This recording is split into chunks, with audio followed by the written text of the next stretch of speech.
Hi, and welcome to this episode of The Romantic Side of Suspense. I'm your host, Sarah Hamaker, and I am so glad you joined me. Today I'm talking with USA Today bestselling author Mary Alford about writing and romantic suspense and anything else that comes to mind. So welcome to my show, Mary. Thank you so much, Sarah. I'm happy to be here. This is my first time doing a podcast, so I'm excited about being part of it. Yay! And it was mine. You chose me. Yes, I did. I'm excited. It looked like it was such a neat podcast, so I'm interested in it. So Great. Well, I'm thrilled you're with me. Now, I was reading your bio, and I had to laugh because you have two very spoiled cats. Yes. And they came about because we had a mama cat or just a kitten, actually, that came up to our property. And she just adopted us out of nowhere, and we kind of took her in, and she was an outside cat. Well, the next thing we know, she's having babies. We have three granddaughters, but our oldest granddaughter found out about the babies, and she was so excited about them. So she wanted to keep one.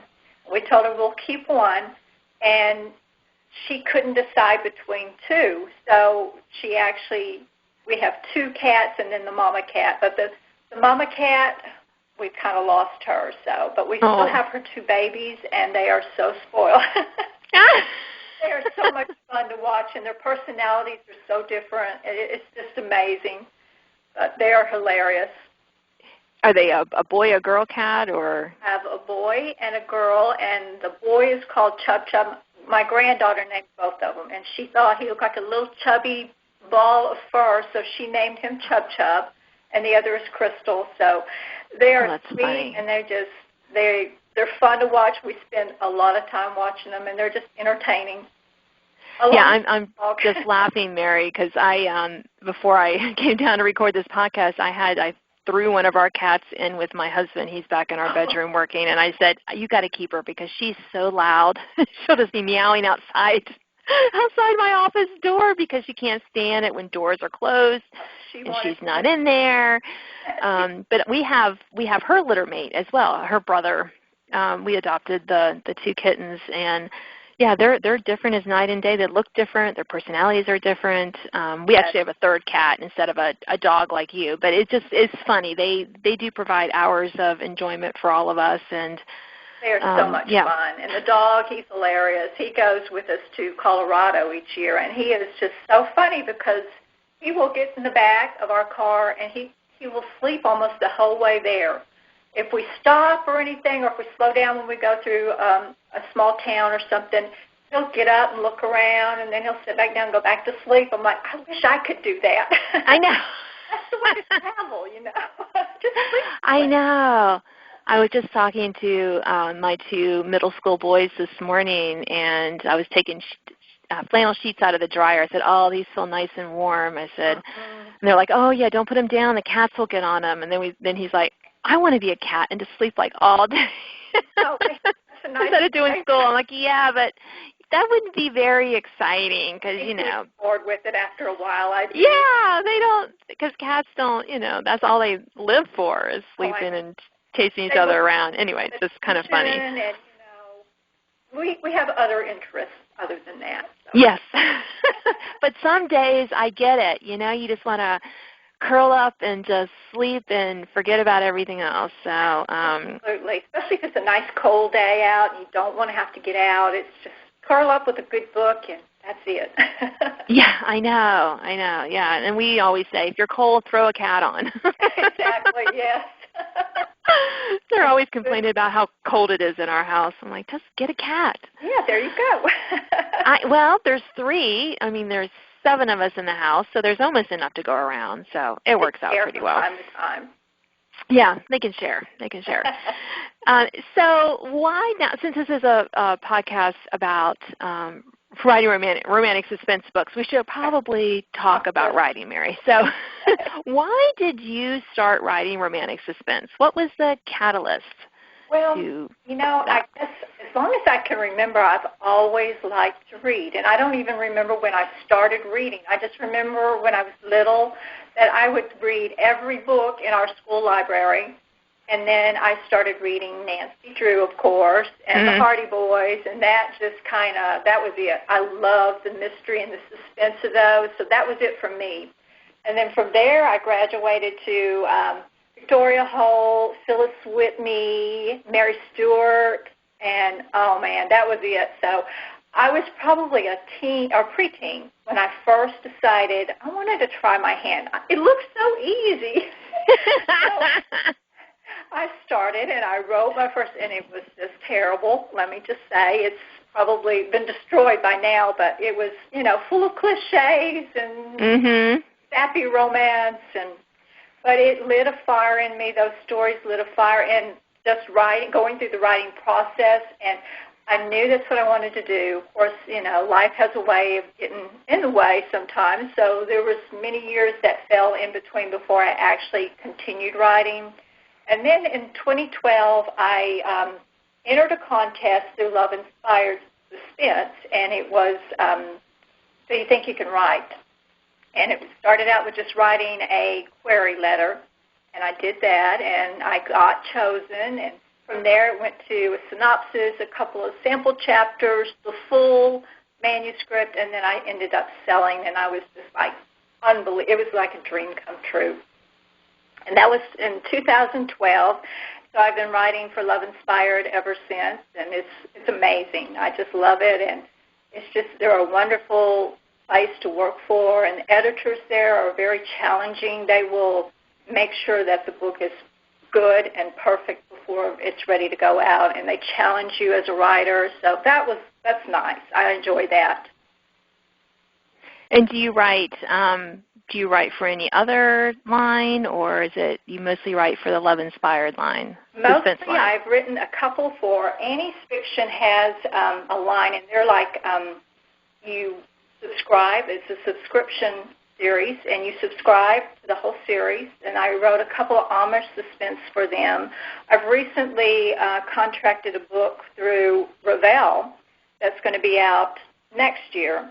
So I've been working on that. I'm very excited to be part of their family because just from what little I've dealt with them, they are amazing.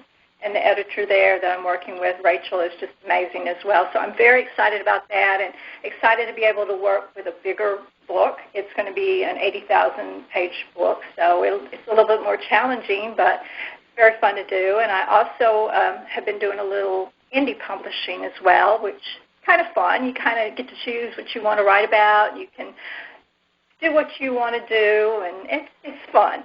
So those are what I've been working on lately. Yeah, that sounds great.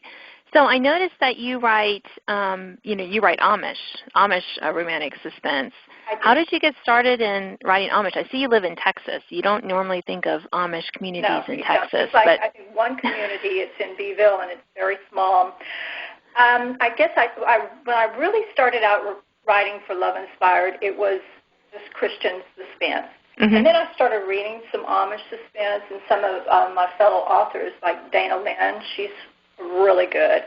And I started reading it, and Beverly Lewis, I love her stuff, so that got me hooked. And I'm like, okay, I want to try this. I want to try my hand at this. And it's a little bit more challenging because when you're dealing with the Amish faith and with the language and their ways, their lifestyle, you want to be accurate about it, and you want to portray them right. You don't want to do anything that would be detrimental. So it's a bit more challenging. You have to learn their ways, and each community is just a little bit different.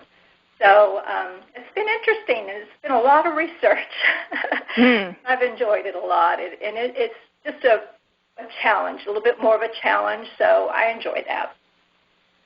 Yeah, it's certainly a very popular genre. It's amazing that it is. It continues to grow, and it both just the Love Inspired, the sweet stories, and then the suspense, they just continue to grow, and it's amazing that people really just relate to that genre. And I think it's simply because it's a simpler way of life, and a lot of people like to think about it, like what we could do if they actually lived like that, and it appeals to a lot of different people, I think.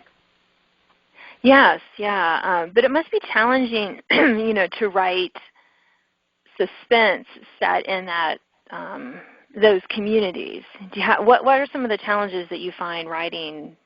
It is, because my books with Love Inspired are from the West Kootenai, Montana Amish community, and there's not a whole lot of information available online about that.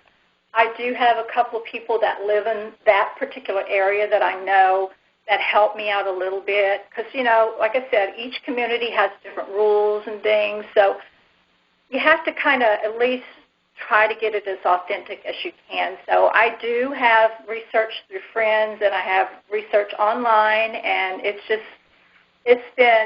challenging. It is, because you want to be, you don't want to do anything that would be, portray the Amish wrong or that particular community wrong. And people that read Amish, they want to read the most authentic books they can get. So it does. It's very challenging, and you have to take a lot of time to do it. But, that's fine. I enjoy the research, and I enjoy learning about new things, so it's fun.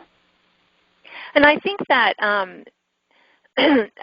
when you write about any kind of community or area, what I keep in mind is that, people are people, right? And your hero and heroine are going to struggle with the same emotions maybe in an Amish community that my hero and heroine would be, Absolutely, yes. in Fairfax, Virginia, which I like to set mine where I live. And, I think that's important to keep in mind as writers and as readers, too, that, what we're really talking about is the human heart and what goes on there, and those emotions and, desires, and ultimately, since we're writing about romantic suspense, there's generally some sort of crime involved, death sometimes, most likely, and danger and things like that, which are all motivated by, the things that we want in our hearts that we shouldn't want. Absolutely. It all goes to the human nature, and you're right. It's the emotions, the love and the drama and the suspense, it's all there, and it makes for a good story, whether it's Amish or just suspense or whatever, just a good romance. You need all of those elements a little bit to make it a good read, I think. Yeah, and I think that's why, why there can be so many different kind of books, because we're really talking about the setting. It's like the icing on the cake. Mm-hmm. The cake ingredients are generally the same. You have to have the same type of things in every cake, but you can dress it up with a bonnet. Exactly. You can put it in the past, in the future, in the present, So that's one of the things I love about talking with so many different authors for this podcast, is that we may write different types of books, but they're all kind of the same. There's only 7 plots, so. Everybody has their struggles, and that reflects in the story, and that just makes the story that much more interesting. It does, definitely. So, Arnold, how do you pick your locations? Is it just in that one community you're talking about, or do you move your locations around? Well, for the series that I'm working for Love Inspired, they all take place in the same community, but the previous books that I've written have taken place in many different areas, because they were suspense. They were not Amish stories. Mm-hmm. But I tend to gravitate toward mountain locations, and I think it's just because that's one of my favorite places to visit, and there's just something about being in the mountains. It lends itself to suspense, and it's a pretty setting. It can be suspenseful or dramatic, and it's just one of my favorite places to be, and one of my favorite stories to read is set in mountains. So I tend to gravitate toward mountain settings, and that's just, most of my stories are set somewhere in the mountains. And I don't think you have many mountains in Texas, Mary. We do not, and that's probably why. Because especially in the summertime, that's one of our places that we go. We had a cabin in Pagosa Springs for many years, and it was kind of a release from the heat here, and, it's just, you see the beauty there and the tranquility, and, you feel God there. It just reaches out to me, and it speaks to me, and I think that's why, because we don't have it here. It's someplace go and just love and just enjoy it. Yes, yeah. We love to go camping, and, to us it's not camping unless it's in the mountains and it's cooler than everywhere else. So I totally understand, the appeal of the mountains. Yes. Although I must admit, one of my dreams, Mary, is to go on a mountain somewhere for a month by myself. I would love that. Every time I see an ad, there's a cabin in the mountains, I tell my husband, we need to be there. Yes. That is so true. Oh, my goodness. Even when it's cold, I'm like, yeah, I'd love to be in the mountains. I could go and sit in front of windows and look at the snow and never have to go out, but I would be fine there. Yes, I know. But then I think we vacation in Colorado, and I'm in a beautiful part of it. In the mountains, and I'm like, yeah, this is nice in the summer. I don't think I want to go. I don't drive well in the snow. I've never been. We went one time in the springtime, and there was snow, but I've never been in the wintertime. And one of these days, I keep threatening, I'm going to go there. We're going to go there, but not yet. Yeah. Well, I think we are almost out of time, Mary. So thank you so much I think we could talk about mountains and writing more, but unfortunately I have to wrap up. So thank you so much for being on my show. Thank you for having me. I appreciate it. You have been listening to The Romantic Side of Suspense. I'm your host, Sarah Hamaker, and I've been talking with Mary Alford about her love of writing and spoiled cats and mountains. No, but I will hope that you will stay tuned for an excerpt from her latest book, Shielding the Amish Witness. Now, an excerpt from Shielding the Amish Witness by Mary Alford. She'd put thousands of miles between herself and what happened, but she hadn't been able to erase the horrific memory of watching her friend die. It had played through her mind during every one of those miles, like a movie stuck on a never-ending loop. All her fault. Cheryl was dead because of her. The fear stalking her since she'd left New York showed no sign of easing as she crossed into Montana, because she knew what Vincent was capable of. He'd proved it by killing his wife in cold blood without a single hint of remorse. Faith had prayed that the terrible things she'd read in her late husband's note would turn out to be a cruel joke. But the rage on Vincent St. Clair's face when Cheryl confronted him with the evidence had annihilated that hope, and it confirmed he was the monster her husband wrote about, and so much more. If you're reading this, then Vincent followed through with his threat and killed me. Don't let him get away with it, Faith. She swiped the back of her hand across her tired eyes and focused on the road in front of her. She was barely hanging on, and still couldn't wrap her head around the truth. Vincent was Blake's older brother. Both were decorated police detectives. How was it possible they'd been on the take for years? Since she'd found the note Blake had taped to the bottom of his desk, Faith had existed in a state of shock. The first person she'd thought to call was Cheryl. Faith jerked the car onto the shoulder of the road and screamed into the confines of its interior, pounded her fists against the steering wheel. If she hadn't been weak, hadn't called her friend for help, Cheryl would still be alive. The horror of watching Vincent shoot his wife at point-blank range would forever be imprinted in Faith's mind. If Vincent had been ruthless enough to kill Cheryl simply because she'd seen the evidence Faith's husband had accumulated, then what would he do to Faith if he caught her? She'd grabbed the evidence and run, started the car and flown from the garage.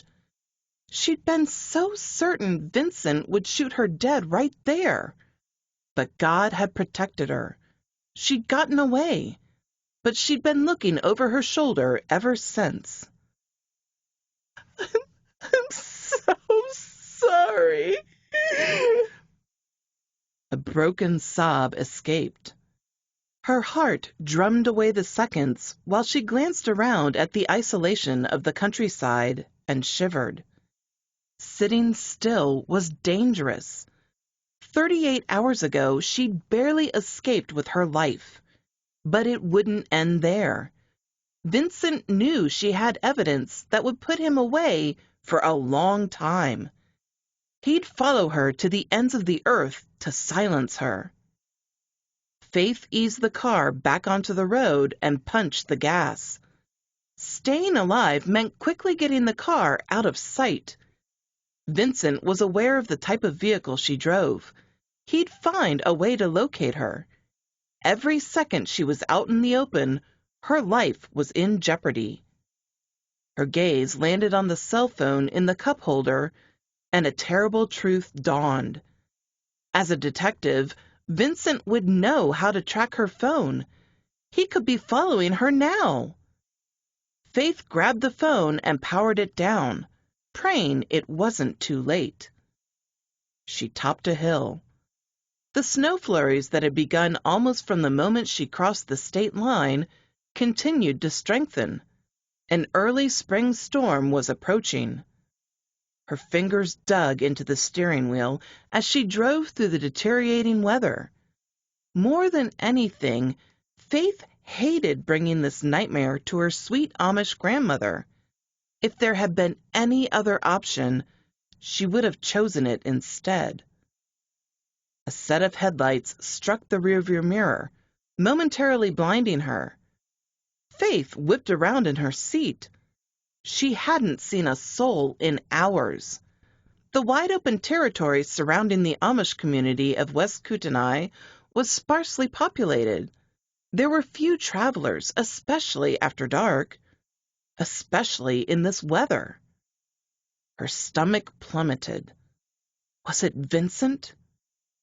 "You'll never get away from me."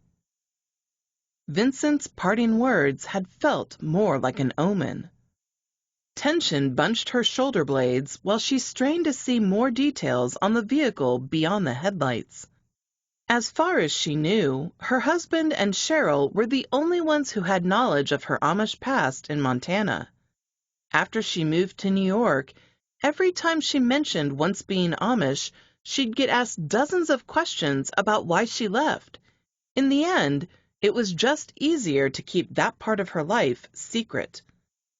Had either Cheryl or Blake mentioned her past to Vincent? Please, God, no. She picked up her speed while keeping close watch in the mirror. The vehicle topped the ridge behind her, its pace normal for the conditions. She blew out a shaky breath. Nerves shot. It was probably someone who had gotten trapped in the storm like her. Her grip relaxed on the wheel.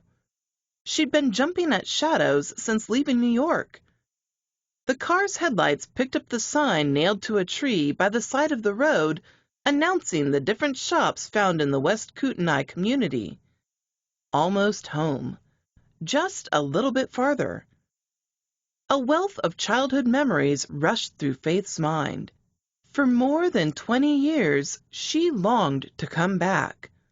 With no other choice available, she believed God's hand had guided her throughout every mile of this frightening journey.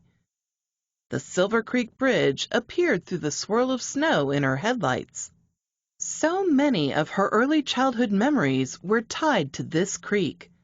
Her grandfather had taught her how to fish here. They'd searched for gold along the banks of the stream. A smile played across her face at the way her Kostati could make anything seem like an adventure to a young child.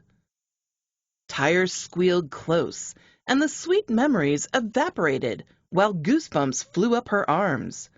A massive truck was a few feet off her bumper. She'd been wrong. This wasn't an innocent traveler. Her worst fears screamed out of her nightmares and into reality. Vincent had found her. Staying alive was going to take all her skills. He flipped his lights on bright to intimidate. Faith buried the accelerator and pushed the car to its limits. Her tires spun on the slick road. Even though it was springtime in other parts of the world, here in Big Sky Country, winter still had the community in its grip. Silver Creek Bridge quickly came up. She had to cross it before he trapped her there. Her tires connected with the first wooden slat on the bridge. From far too close on her bumper, Vincent revved his engine. Before there was time to have a clear thought, the truck plowed into her full force. Her car lurched forward. Faith's head flung toward the wheel, then snapped backward. She grabbed the door for support when another blow sent the full weight of her body slamming against her wrist. She screamed as pain shot up her arm. Keeping the car on the road with one working hand was difficult, but she wanted to live. Her grandmother's home was past the bridge down the first gravel road on the right, but she didn't dare lead Vincent there. The next turnoff was several miles beyond. She'd never make it that far. If she drove the car cross-country under these conditions, would she survive? Through the swatch of visibility the headlights created, much of the countryside appeared still covered in snow, and the storm was increasing. Faith fought hard to right the car and keep it from slamming into the guardrail. She punched the gas and tried to put distance between herself and the vehicle that was inches off her bumper once more. The truck hit her again. Her car spun sideways. Faith screamed and did her best to control the car, but Vincent didn't let up. He planted the truck's bumper against the side of her door and shoved. She watched in horror as the truck's tires coughed up smoke as he tried to force her off the bridge. Faith yanked the wheel hard to the left in a futile attempt to pull free of the massive truck, but it was useless. Her car's engine was no match. She stomped the brake pedal with both feet, but the car continued to inch closer to the guardrail. The passenger side struck the railing. Metal grinding against metal sounded horrific as the car crumpled on impact. Vincent didn't let up. The guardrail bent under the pressure of the powerful truck. Faith fought a losing battle. Trapped inside the car, there was nothing she could do to prevent it. She was going into Silver Creek. Thanks for listening to The Romantic Side of Suspense with Sarah Hamaker. If you enjoyed this episode, please leave a review. You can sign up to receive notifications of upcoming podcasts and listen to previous editions at sarahhamakerfiction.com.